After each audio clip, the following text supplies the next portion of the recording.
A few weeks after my book Clarkston's Curse launched, I received a call from a friend of mine. Apparently, Clarkston's Curse was the talk of the town on Facebook. I was flabbergasted. So naturally, I logged on and started to read. Many longtime locals agreed there was something unusual, unnatural, eerie if you will, going on in our small town since the 70s. Others, not so much.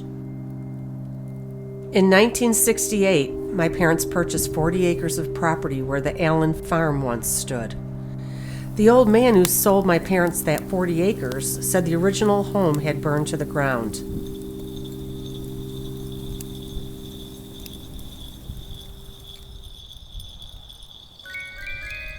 I used to see the ghost of a little girl in the upstairs hallway.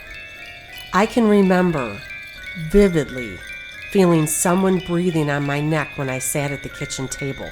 My 10-year-old niece had similar ghostly encounters. She would be asleep in my room and begin brushing away at an apparition. "Stop it," she would demand. Maybe the little girl I often saw in the hallway just simply wanted to play. Who were these ghosts? Was our town haunted? Was it cursed? Is it still cursed? And if so, why? There have been several theories tossed around over the years, but no one really knows. What I do know for sure is I was profoundly affected by what I experienced when I was young, and I wasn't the only one.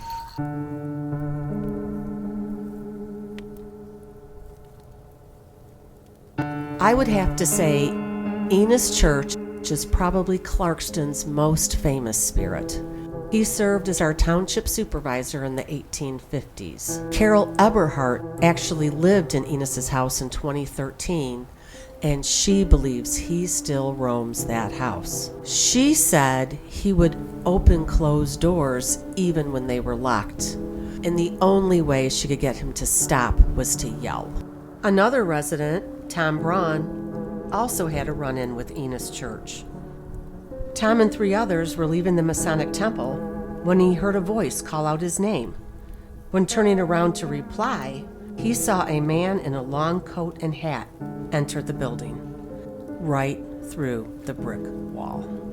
The Clarkston Historical Society has backed up Tom's story. Visitors to the building report that the Mason's ceremonial bell will start ringing for no reason. When inside, cold spots can be felt throughout. When taking pictures, energy orbs appear. Tony Smith has said there is one spirit in Clarkston that is not fond of the alcohol sold in the Clarkston Union. There have been 3 sightings of a woman dressed in a Victorian outfit inside the walk-in cooler, and she appears to be very angry. Perhaps she doesn't like we locals drinking in a church.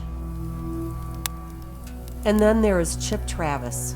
Mr. Travis was outside repairing the porch steps of his Holcomb Roadhouse when he was approached by an elderly couple.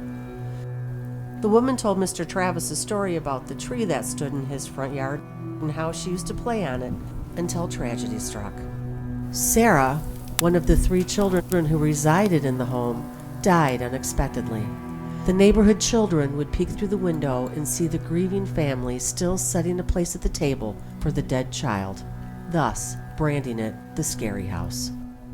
Doors opening on their own, writings appearing on mirrors, those are just some of the unexplained events in the house that was built in the mid-1800s.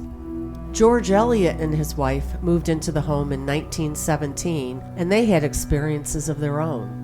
It has been said that the ghost in the house was not fond of George, and he was often forced to sleep outside in the barn. When Mr. Travis first moved into the house, he saw messages appear on mirrors, all in German. Translated, the messages read, "Welcome and do not be afraid." The ghosts were known for leaving gifts over the years. One gift was a heart charm. Mr. Travis's girlfriend placed the charm inside a box, only for it to go missing. A few days later, charm was found in the basement. Experimenting, Mr. Travis put the charm under a glass cup. It went missing again. The charm was found 2 weeks later in the very same spot in the basement. Perhaps these spirits were responsible for the tragedies that I wrote about in my book, or maybe not. I have another theory, but that is a story for another day.